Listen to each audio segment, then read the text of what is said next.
Hallelujah, hallelujah, धन्यवाद, धन्यवाद। मत्ती रचित सुसमाचार अध्याय 7 का वचन 24। घर बनाने वाले दो मनुष्य, बुद्धिमान और मूर्ख। उसका वचन पहला।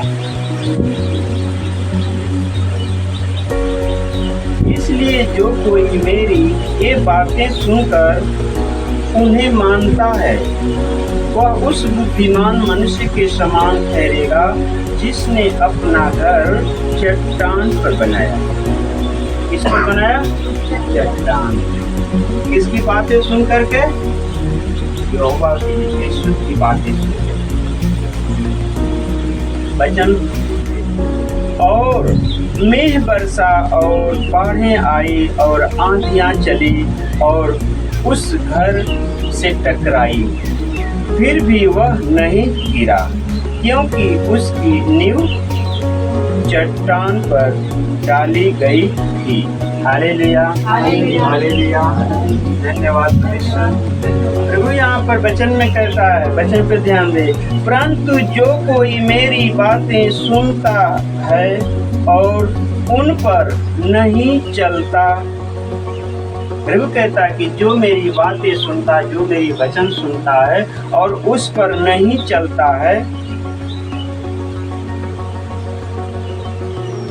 वह उस निर्बुद्धि मनुष्य के समान ठहरेगा जिसने अपना घर बालू पर बनाया। अपना घर कहाँ पर बनाया? बालू पे। इस वचन का अर्थ है, जो हमें परमेश्वर का वचन हमारा प्रभु यीशु मसीह सुना रहा था, तो ये हमारा घर क्या है? ये हमारा शरीर क्या है?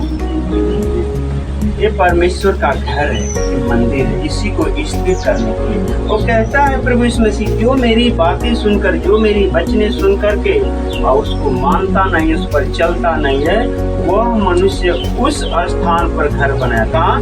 बालू पे। चलिए, बालू पे घर बनाने का उसका फायदा क्या हुआ? हाँ, क्या हुआ?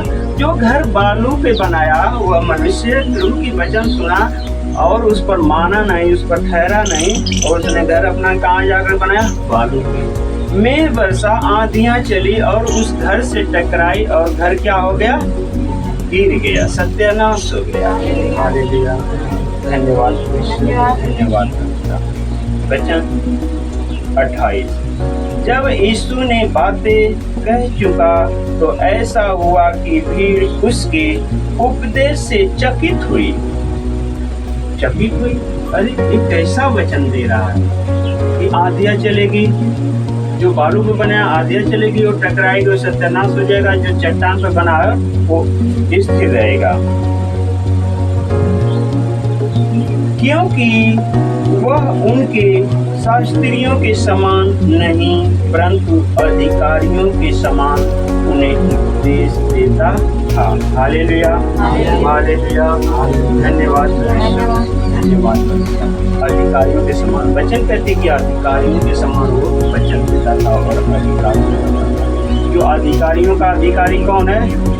प्रभु का प्रभु, राजाओं का राजा प्रभु यीशु मसीह। उसका वचन, इस वचन से मेरे भाई बहन समझ में आ गया, हमारा शरीर जो रूपी है ये एक घर है, आत्मा का घर। आत्मा जो कि परमात्मा है और आत्मा हवा है, वही हमारा घर है। इस घर को हम लोग बनाने के लिए प्रभु यीशु मसीह आज्ञा कहाँ पे रहा है? अपने वचन पे, अपनी आज्ञा पर, मार्ग पर हमको चट्टान पर बनाएंगे। जो प्रभु की वचन हम सुनेंगे और वचन को मानेंगे, अपने जीवन में लागू करेंगे, तो हमने कहाँ डालते हैं? उस चट्टान पे। उस चट्टान पे जो आंधियां चलेगी, है, बारिश हुआ, मेघ बरसा और उस घर से टकराई, वह घर सत्यानाश नहीं हुआ, ठहरा रहा, बना रहा। चट्टान कौन सा है? यीशु मसीह ने वचन में कहा कि चट्टान मैं हूँ, मैं चट्टान हूँ, जो मुझ पर गिरेगा वो चकनाचूर हो जाएगा, जो इस पर गिरे, उस पर गिरेगा, उसे क्या कर देगा? पीस कर रख देगा। हालेलुया, हालेलुया, धन्यवाद प्रभु यीशु, धन्यवाद भाई बहन मानते हैं प्रभु, स्वीकार कर ले कि यही उद्धार करता हमारा प्रभु, यही हमारा परमेश्वर, यही हमारा चट्टान है, यही हमारा ठहर। हमारा घर कहाँ पर बन गया? चट्टान पर बन गया। और जो हम प्रभु की वचन को सुन करके, उसकी महिमा को देख करके, अपने परिवार में, अपने जीवन में चिन्ह चमत्कार को देख करके मैंने उसको अनसुना कर दिया, तो मैं उस बालू पे घर बनाया। वो भाई बहन, उस बालू पे घर बनाया जो मेघ बरसी, आंधियां चली, तूफान आया, उस घर से टकराया और घर क्या हुआ? गिर कर सत्यानाश हो गया। आंधियां कहाँ से चलती है? आंधियां को किसने आदेश दिया है? यहोवा का है। आंधियां, बारिश, पानी, बाढ़े किसका है? परमेश्वर का। मेरे भाई बहन, इस वचन से अपने जीवन में आशीष करें कि हम उस चट्टान पर ठहरे रहें जो आंधियां भी आने वाली है। कयामत परमेश्वर की आने वाली उसका मजबूत से खड़े रहें। परमेश्वर सब बेटी बेटाओं को तैयार रखें। इस वचन के द्वारा हर एक बेटी बेटाओं को आशीष और शांति मिले और मजबूत खड़े रहें। आमीन।